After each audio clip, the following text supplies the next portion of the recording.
Good morning. Today in the book of Job, we are introduced to a new character, Elihu. However you want to say it, I don't know. But, we had ended yesterday with Job saying, or the writer saying the words of Job are ended. And this Elihu who comes in today speaks. He's a younger man. He's been listening to most of this conversation, if not all of it. And it says, chapter 32 begins with the words, so these three men ceased to answer Job. They had come to comfort him. They had listened. They had sat with him for a while, and they had listened. They had spoken many different, each of them several times, and had come to no acceptable answer for Job's plight. So it says this Elihu who starts to speak, it says, was angry at Job because he justified himself rather than God. I don't quite understand.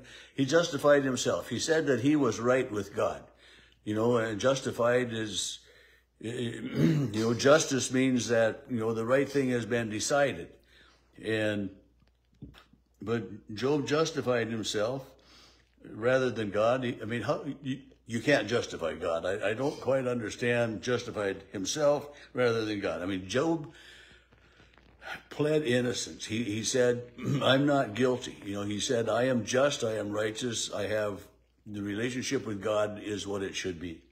But Elihu was also angry at Job's friends because, they had found no answer, although they had declared Job to be in the wrong. They couldn't identify his sin, nor could they help Job identify his sin that caused this horrible calamity, because that's what they were all thinking. This young man, Elihu, had waited, it says, to speak to Job because they were older than he. He was letting the elderly speak, and he says that, I am young in years and you are aged. Therefore, I was timid and afraid to declare my opinion. He's letting these elders speak. And, often that's a good advice, because our elders have lived through more than we have. And, I guess, I'm at the point that, I have elders, yes, and I listen to them. But, for many, I am one of the elders. And that's kind of a surprising realization. Anyway, he says, I am young in years. And then verse 9, it is not the old that are wise, nor the aged that understand what is right. Verse 10, therefore, listen to me and let me declare my opinion. Listen to me. Give me a chance to speak and let me declare my opinion. I've listened to what's going on. I've seen Job. I know Job. So now I'd like to share with you my opinion, my thoughts. And sometimes we don't really want to listen to the youth and their new ideas, for change. Change is hard, and we come with new ideas, new opinions. This is one of the things that, sometimes we don't want to hear. We don't want to have these differences come up in our lives or in our worship or in anything else.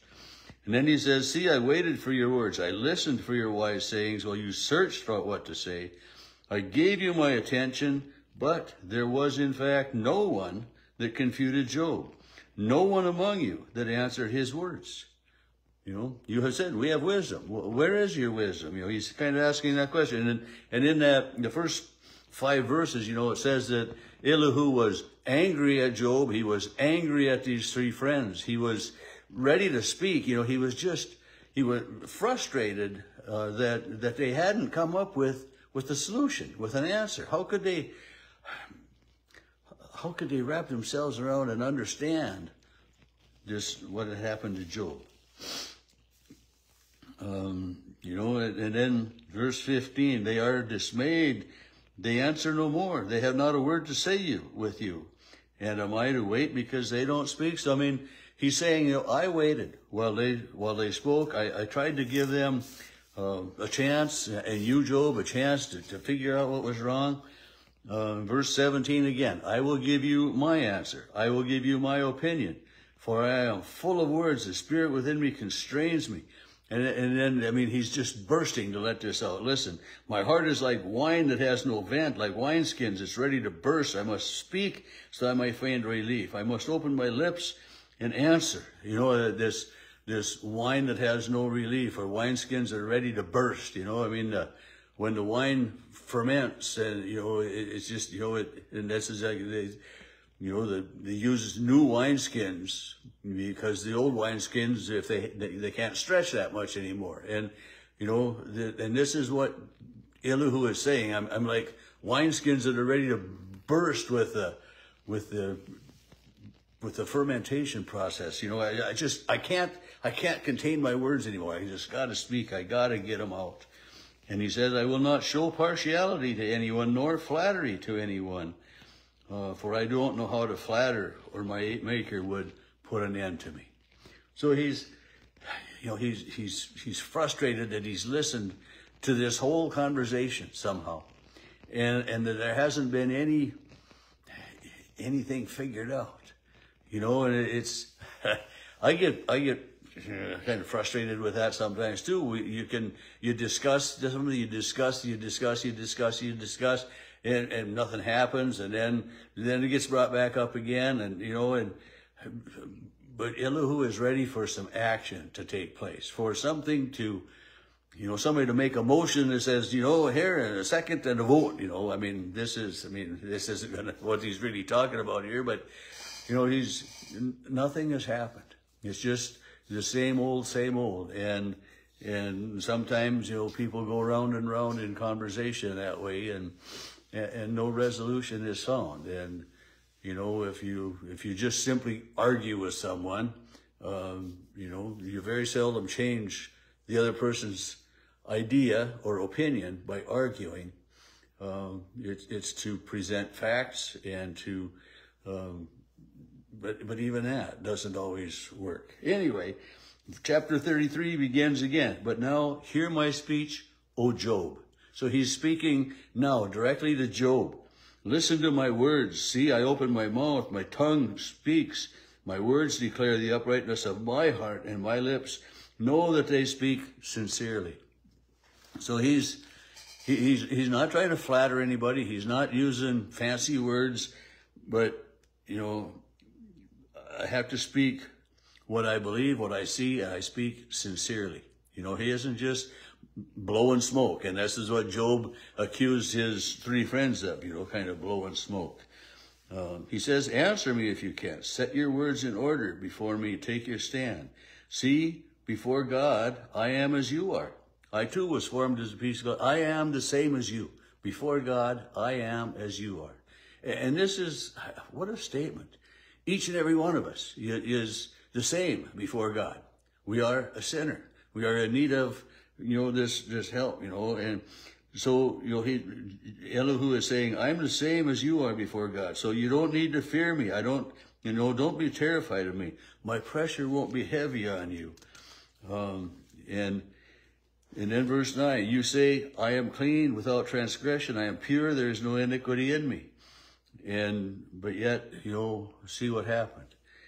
And then verse 12, but in this you are not right. I will answer you. God is greater than any mortal. You know, I mean, we might think of ourselves as pure and holy and perfect. We know we're not. But and he says, why do you contend against God, saying he will answer none of my words? For God speaks in many ways, in a dream, in a vision, when night falls on the mortals, when they slumber in their bed. Then he opens their ears. So Elihu is urging them to listen for God to speak in the ways that God does speak.